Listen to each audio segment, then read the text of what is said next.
In this video, I'd like to talk about a book which I discovered several years ago and which has proven very useful for me. This is How to Choose Your People by Ruth Menschel. And what this book is talking about is something called the emotional tone scale.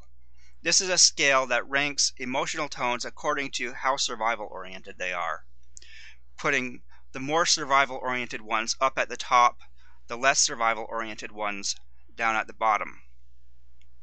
Now, before I continue, I should mention as an aside, this is technically a part of Scientology. I am not a Scientologist. I have never been involved with Scientology. As far as I know, I've never even met or spoken with a Scientologist.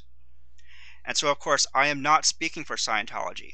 I am not going to be telling you about the emotional tone scale within the context of Scientology. I've tried to read Dianetics. I could barely get through it. But I've read Ruth Menschel's books, and every one I've read has been very helpful to me, particularly this one, How to Choose Your People. And I find a lot of common sense in what Ruth Menschel is writing, even though as a whole I regard Scientology as a dangerous cult invented by a science fiction author who mixed in a whole lot of science fiction with some grains of truth, some grains of common sense, in order to create something which he can make a lot of money with. So I think that L. Ron Hubbard is a very disreputable person. I have no respect for L. Ron Hubbard at all, and I think you should avoid Scientology. But that said, I think the contents of this book is very helpful. Okay, first of all, it divides the emotional tones into 4 groups based on how close you are to being survival oriented. At the bottom we have grief. Above grief we have fear. Above fear we have hostility. And above hostility we have enthusiasm. Okay, and each of these is broken down into 2 parts. One is restrained and one is expressed. So we have at the very bottom restrained grief, and above that expressed grief. Then we have restrained fear and then expressed fear. And above that we have restrained hostility. Above that expressed hostility. Above that restrained enthusiasm, and at the top expressed enthusiasm. And as we go from the bottom to the top, we're going into more survival-oriented emotional tones. So let's begin at the very bottom here, where we have grief. With grief, you are focused on what is wrong with things. Something bad has happened or whatever, or you just have a negative view of the world, and you're very despondent about how things are. Well, with restrained grief, at the very bottom, you have apathy. Apathy is a sense, or an inability to sense what your emotions are. Your grief is so strong, apathy is pulling away from your emotions so that you cannot feel the extent of your grief. But at apathy, you tend to be very careless, to do things that will put your life at risk, because at this point you just don't care about living so much anymore. Even though you may not intentionally try to kill yourself at apathy, you may walk out into the street without looking or something. Just above apathy is making amends. And here you're starting to acknowledge that something's wrong, but your main focus is on what can I do to fix things. Like if you break up with someone, you might ask, what can I do to make you love me? And so making amends is beginning to recognize the problem and trying to fix it. At grief, you're openly acknowledging the problem. You may be expressing grief, you may be crying, and that's better than apathy, where you aren't even crying because you're not acknowledging that anything is wrong. Okay, and grief is a very bad place to be, but it's sometimes necessary to be there in order to move yourself back up. When something bad has happened, it's natural to fall down to grief. And at that point, it's good to acknowledge the grief, let yourself feel it, and then start to move back up. Okay, above grief, we have fear, and we have restrained fear and expressed fear. And the lower form of restrained fear is called propitiation.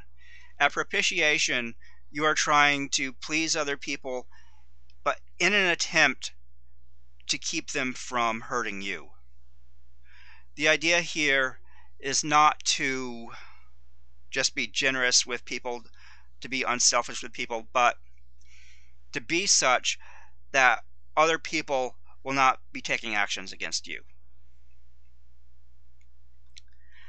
Sympathy is slightly above propitiation here, and at sympathy you are focusing on what's wrong with other people's lives and trying to sympathize with that. Like, oh, you poor dear, that's so terrible. But the problem here with sympathy for other people is that when other people are expressing sympathy to you, you have to either shrug it off or you could be pulled down by it. Because sympathy will be trying to get you to focus on the bad things in your life, which could cause you grief. Here, sympathy is trying to pull down people who could be threats to them by pulling them down towards grief and apathy. And sympathy tends to prefer to sympathize with the lower tones. Sympathy, this is not something like sympathetic joy where you can be happy when someone else is happy. This is trying to be sympathetic with another person's distress. Okay, then we get into expressed fear. At expressed fear, you're trying to get away from what you're afraid of. And that's healthier than the restrained forms of fear. Because here you're acknowledging what you're afraid of. You're acknowledging that your life matters to you, that your survival matters to you. And you're trying to protect yourself. Okay, then above fear, we get into hostility. And we have restrained hostility and expressed hostility. The lower form of restrained hostility is called covert hostility, and it's depicted here as a man who is smiling with a dagger held behind his back. At covert hostility, people will pretend to be your friend, but secretly be scheming against you. And above covert hostility is no sympathy.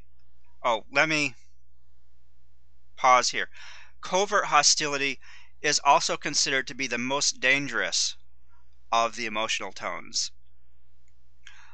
Someone who is covertly hostile may be more dangerous to you than people at other tones because they're hiding their intent to hurt you, and so they can get into a better position to do you harm. Okay, above covert hostility is what's called no sympathy, and no sympathy is being more honest. With no sympathy, the person is unempathetic, is not feeling empathy towards you. It's not simply the negation of this kind of sympathy, though it does involve that. But here, the person is, just mean, cold, not expressing anger towards you, but not expressing any friendly feelings towards you either. At this point, if someone's at no sympathy, they're treating you as someone who is not a friend, but they're not confronting you either.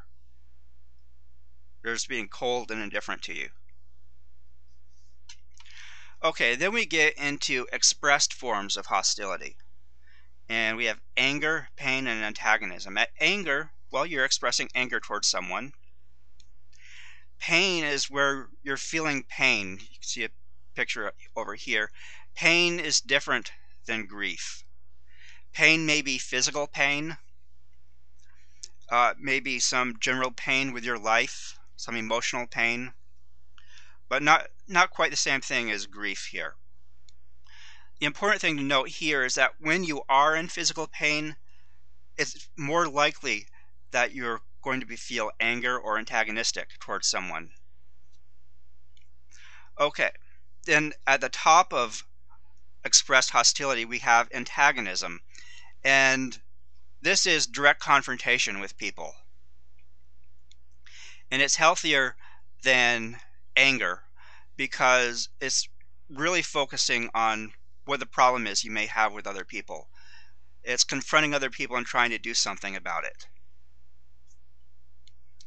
Okay, and above hostility, we have enthusiasm. And we have restrained forms of enthusiasm and expressed forms of enthusiasm. The restrained forms of enthusiasm are boredom, conservatism, and interest. At boredom, you're not feeling that anything is particularly wrong, but you're not really excited about anything either. So it's sort of like being in limbo between the more negative emotions down here and the more positive emotions up here. At conservatism, you like things the way they are. You're generally happy, but you don't have any keen interest in changing things.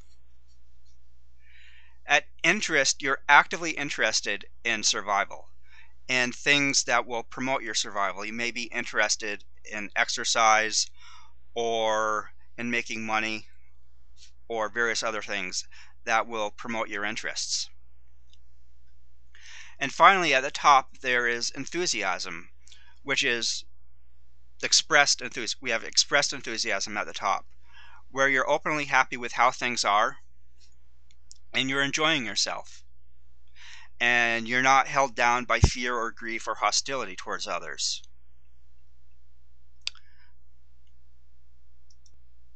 Now, one way to apply this knowledge is to use it to choose your people, as the title of the book suggests. And another way to use it, which is what I found very useful in my life, is to use it as a ladder to pull yourself up when you're feeling down. One thing I've done when I felt very down is listen to music that expresses an emotional tone slightly higher than the one I'm feeling. And once that helps raise my emotional tone up a bit, to listen to more music that expresses a slightly higher emotional tone, and so on. And so when I have felt very bad, that has helped me raise myself up and get better. Another use this has for me is to recognize the importance of being interested in survival. What I try to do is maintain myself at around 3.5 by keeping an active interest in things that promote my survival. I regularly exercise, I care about my health, I try to eat right, and in general I take care of myself. So I keep myself interested in my own survival, and that helps keep me up here.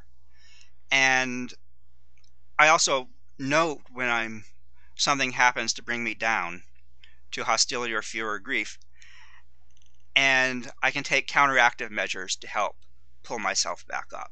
So that's basically how the emotional tone scale has been useful to me. And my use of it has had nothing to do with Scientology at all.